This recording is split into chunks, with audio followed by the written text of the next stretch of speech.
America की अदालत ने डोनाल्ड ट्रंप को बड़ा झटका दिया। अमेरिकी अपील्स कोर्ट ने ट्रंप के ग्लोबल टैरिफ को गैर कानूनी यानी कि इल्लीगल करार दिया। ये फैसला केवल अमेरिका ही नहीं बल्कि पूरी दुनिया के लिए गेम चेंजर साबित हो सकता है और भारत के लिए तो ये खबर किसी जश्न से कम नहीं है। आखिर क्या है पूरा मामला, कैसे पहुंचा कोर्ट तक ये मामला और कितने जज ट्रंप के साथ थे और कितने खिलाफ, और इसका असर भारत पर क्या पड़ा, सब कुछ जानेंगे विस्तार से। दरअसल जैसे ही डोनाल्ड ट्रंप सत्ता में लौटे, उन्होंने दुनिया भर के देशों पर अचानक से टैरिफ लगा दिए।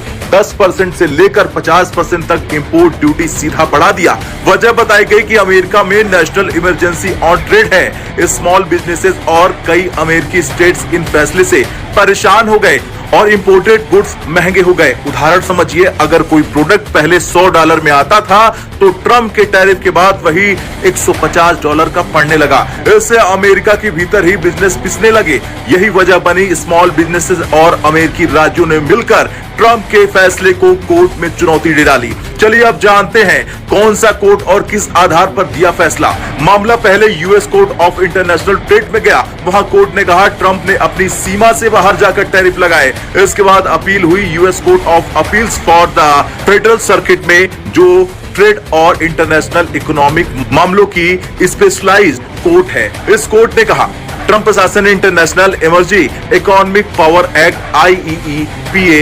1977 का गलत इस्तेमाल किया। इस कानून के तहत राष्ट्रपति तभी कार्रवाई कर सकते हैं जब कोई वास्तविक राष्ट्रीय आपातकाल हो, लेकिन ट्रंप ने खुद ही इमरजेंसी घोषित करके मनचाहे टैरिफ थोप दिए। कुल 11 जजों की बेंच थी। 7 जज ट्रंप के खिलाफ थे और 4 जज ट्रंप के पक्ष में। मेजॉरिटी में कोर्ट ने कहा IEEPA राष्ट्रपति को ऐसी असीमित शक्ति देता है कि वो जब चाहे किसी भी देश पर टैरिफ लगा दे। इसके लिए संसद या यूएस कांग्रेस की अनुमति जरूरी है। यानी अब राष्ट्रपति अकेले मनमानी करके पूरी दुनिया पर टैरिफ नहीं लगा सकते हैं। चलिए अब जानते हैं अब क्या होगा। जरूरी बात यह है कि फिलहाल टैरिफ हटाए नहीं गए हैं। ट्रंप को 45 दिन का समय मिला, यानी 14 अक्टूबर तक वे सुप्रीम कोर्ट में अपील कर सकते हैं। अगर सुप्रीम कोर्ट भी इस फैसले को बरकरार रखती है तो ट्रंप प्रशासन को $159 बिलियन से ज्यादा की रकम रिफंड करनी पड़ सकती है, क्योंकि जुलाई 2025 तक इतना टैक्स अमेरिका के लोगों से वसूला जा चुका है।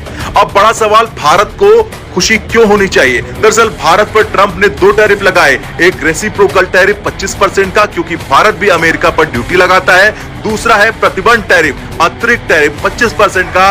ये रूस से तेल खरीदने की वजह से लगाया गया। इस कोर्ट केस में सिर्फ रेसिप्रोकल टैरिफ की चर्चा हुई, यानी वो 25% वाला टैरिफ जो भारत पर लगाया गया वो 7 अगस्त से। अगर सुप्रीम कोर्ट भी वही फैसला सुनाता है तो भारत से अमेरिका को निर्यात करने वाले सामान पर ये भारी बोझ हट जाएगा।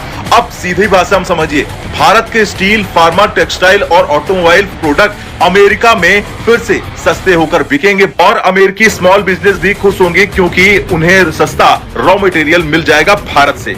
खैर, भारत के लिए यह फैसला केवल आर्थिक नहीं बल्कि रणनीतिक मायनों में भी अहम है। अमेरिका भारत के बीच ट्रेड बैलेंस का मसला हमेशा से संवेदनशील रहा। टैरिफ हटने से भारत की निर्यात कंपनियों को नया बूस्ट मिलेगा। साथ ही मोदी सरकार के लिए ये डिप्लोमेटिक सफलता भी है कि अमेरिका की अदालत ने अप्रत्यक्ष रूप से भारत के पक्ष में निर्णय लिया। अब अमेरिकी अदालत के इस फैसले ने ट्रंप को झटका दिया और भारत को राहत। अब निगाहें टिकी है सुप्रीम कोर्ट के अंतिम फैसले पर। अगर वहां भी यही फैसला बरकरार रहता है तो आने वाले महीनों में भारत की कंपनियां और भी मजबूत होकर अमेरिकी बाजार में अपनी पकड़ बना लेगी और फिर झूम उठेगा पूरा भारत। और अब दुनिया देखेगी और कहेगी कि टैरिफ वार का अगला अध्याय कैसे लिखा जाए।